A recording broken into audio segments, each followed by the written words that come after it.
Good morning, everybody.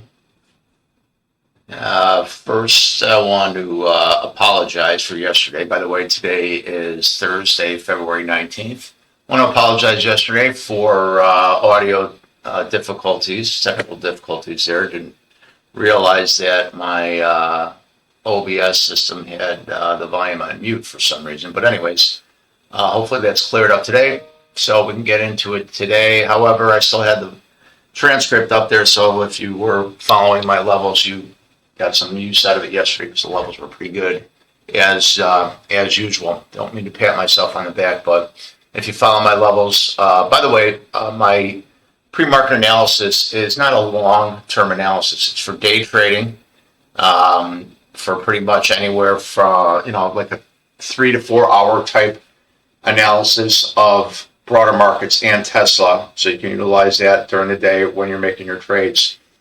So let's get into the economic data right now. You had unemployment claims that just came out right now, 206,000. Anticipated was 223,000, so that number was lower. I think that may actually hurt the market, the broader markets right now. So let's take a look at that. Let's see if we have anything else. Yesterday at FOMC, it was kind of uneventful, but nonetheless, the market tried to rally early in the morning and then it gave it all back in the afternoon. So it was a bit another chop fest day. Let's see what else we have today. I don't see anything. You do have some speakers in there.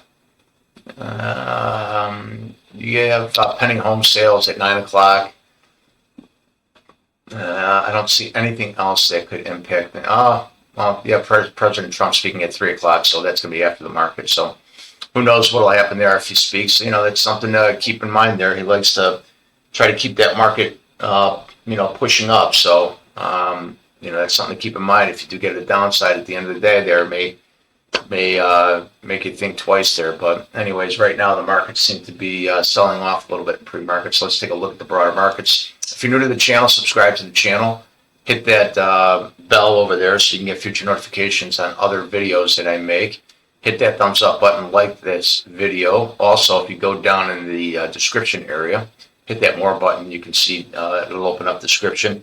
You can join our Discord community for live trading from 9:30 a.m. to 11 a.m. Eastern time.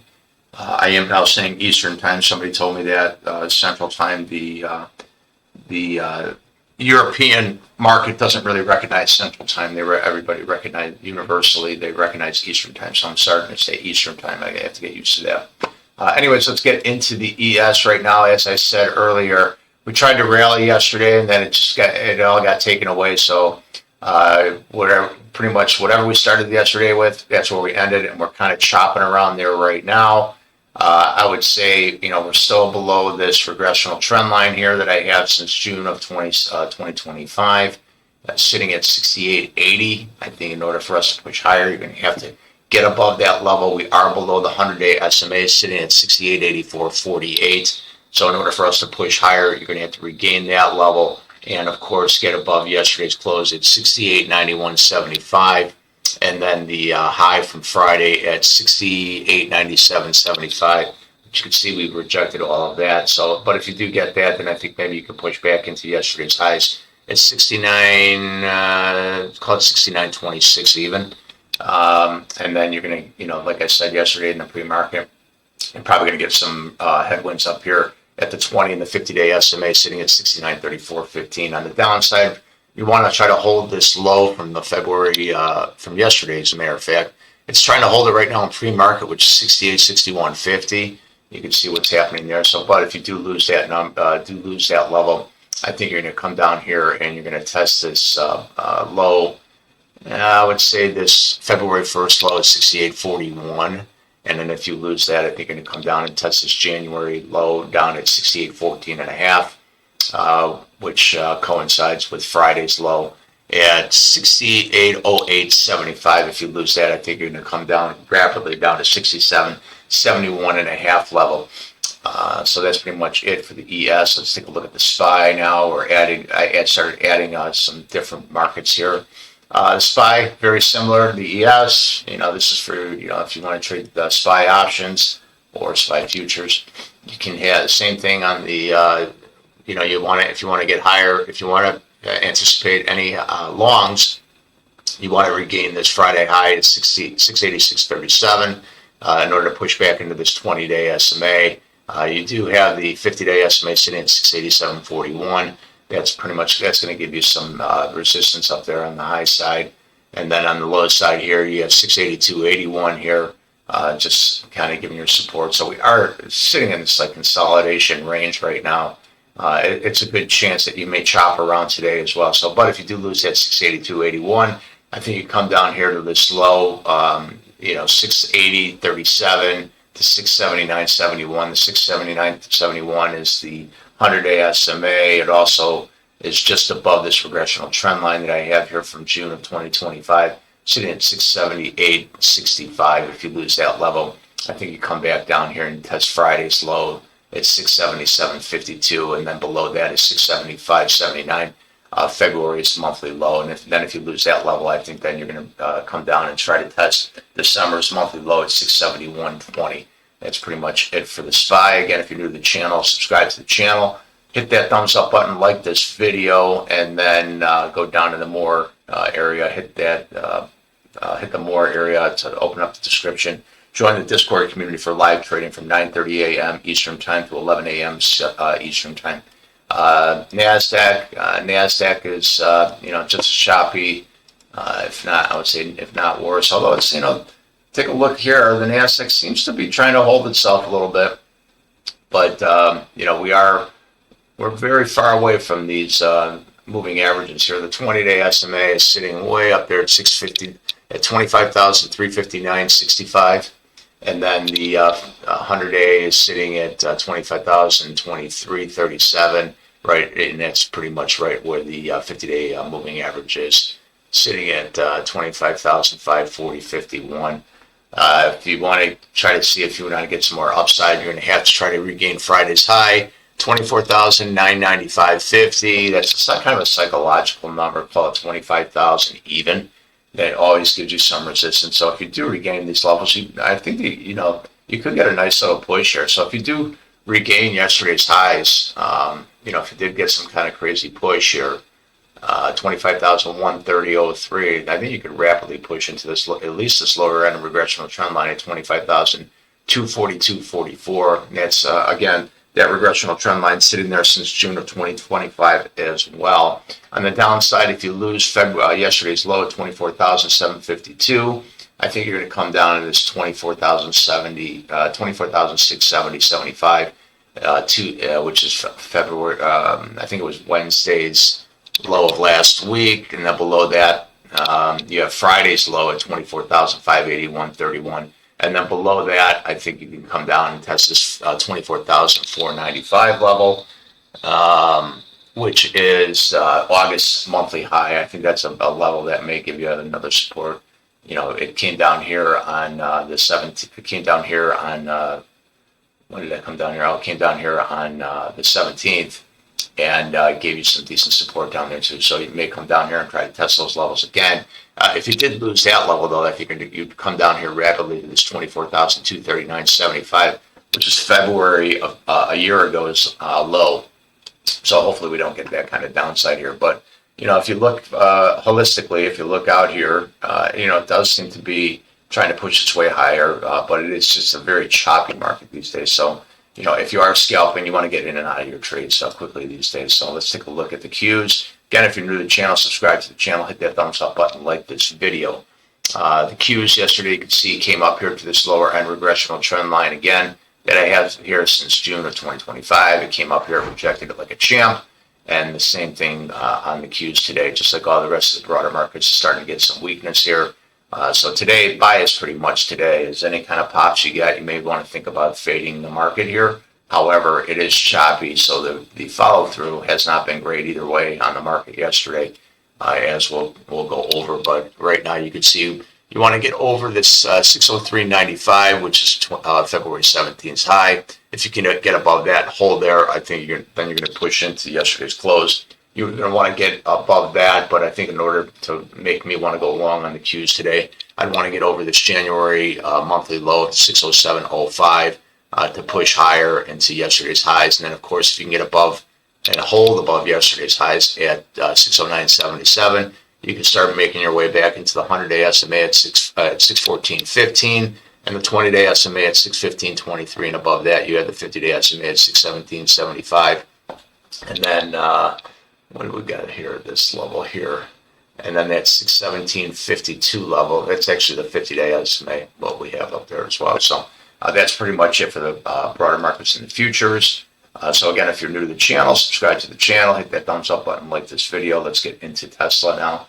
Tesla yesterday, again, there's still this line in the sand here, this previous all-time high from November of 2021, 414.50, major level. We got above it yesterday, thought we were going to hold it. And then later on in the afternoon, that level failed us. So now, clearly, this is a level that's been failing us right now. So for Tesla, again, today, my attitude on Tesla is it's showing us weakness right now. So, you can see we're making lower highs and, a lower low, right? So here's a low, lower low, here's a lower high and a lower high.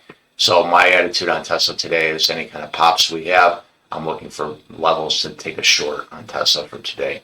Right now, unfortunately, as much as I love Tesla in the long term, right now it just seems to be very weak with the rest of the markets here. So that's what I'm looking for today on Tesla.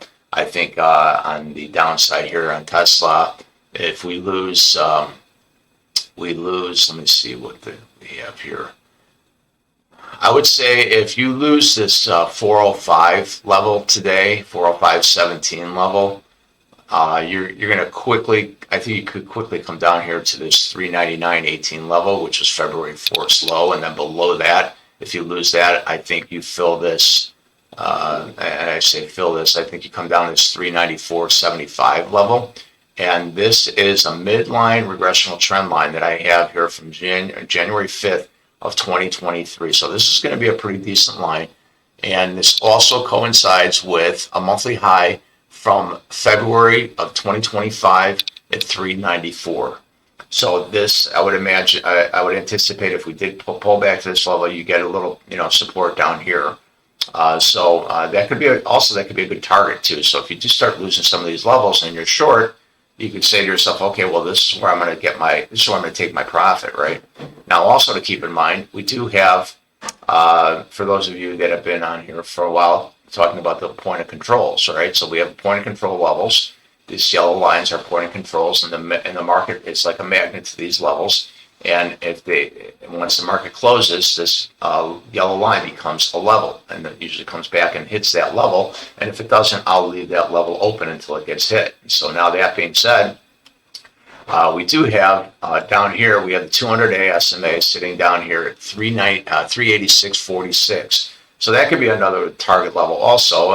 For all you longer term traders, if you are short on Tesla, you may want to you could think about that as a target as well.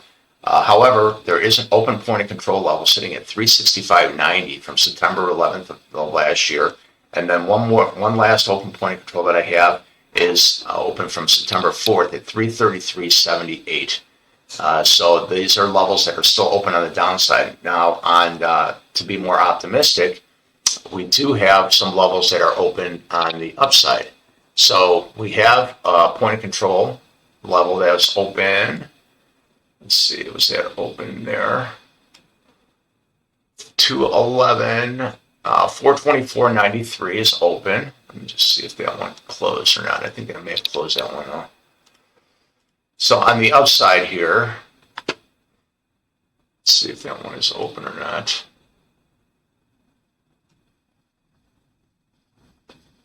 Yeah, so that level is actually closed. So I'm going to remove that. So that one closed that following day. So that point of control is closed. However, above that, so now this point of control level here was filled, but I'm going to label it filled point of control because it showed a great, and I went over this yesterday, it showed like a mirror image. So I'm going to leave this level up here because it clearly showed me this is a great level that if Tesla does get back that 434, that you're going to get some resistance. But above that, we have open point and control level at 455.07, and then above that, we have open point and control at 460.72, and then above that, we have one, you can't see this, kind of messy, 478 area up on the upside. So that's good too. I like seeing open point and controls above the market, because that gives me some hope that the market eventually, once it gets done selling off, it's not necessarily a quick fix, like within a day or two, or even a week or a month. But at some point, once the market digests what's happening with geopolitical problems, along with midterms and our own issues that we have going on here in the States, then we get back to some normalcy, right? So, you have a lot of things happening right now. You have some geopolitical stuff happening right now. We're moving some troops closer to Iran, so people are thinking that there's going to be another strike on Iran. That combined, you have a new Fed chair that's coming into play. He's going to be in office in May, and then this is a year of midterms. So now you're starting to see people reaching out to you about who you're voting for, and you're starting to see these nasty political ads, and then one side accusing the other side of doing wrongdoing, and it's just a nasty, ugly time. And I really never like politics. I don't trust any politicians, no matter what side it is. So my days, what a good day is for me is when I don't watch the media. I don't watch any news, and typically most of my news that I watch are financial news, to see what's happening in the finances. And unfortunately, they can't help themselves either. They always try to put their political views there also. So, but you know what? Just you try to use common sense on whenever anybody tells you. Don't think that just because it's posted online that it's true, no matter what side you believe in. Anyways, getting back to things. Sorry, I drifted here. So, as far as what I'm going to do on Tesla today, as far as the puts and the calls, I am going to use tomorrow's expiration date, because that is the last expiration date of the week, which is February 20th. I'm going to start off with 412 calls, and it closed yesterday at $4.85 on the premium side.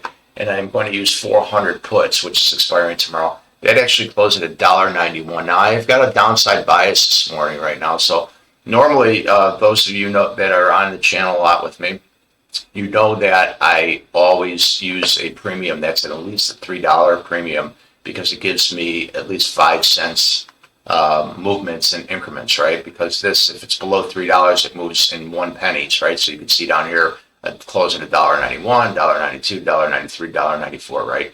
So I'm starting here at a 400 put, which expires tomorrow. So I have 2 days for this to get closer to 400. So if the market does sell off today, this premium price is really going to go higher. And so this would be a cheap price to get in. So for example, if I bought, let's just call it that this premium is going to open up at $2, right? So if I bought a 5 lot, this 5 lot is going to cost me $1,000. So no matter what my risk, I could buy this on the open at $2 premium for a 5 lot, and I could walk away from my computer, and the most I could possibly lose is $1,000.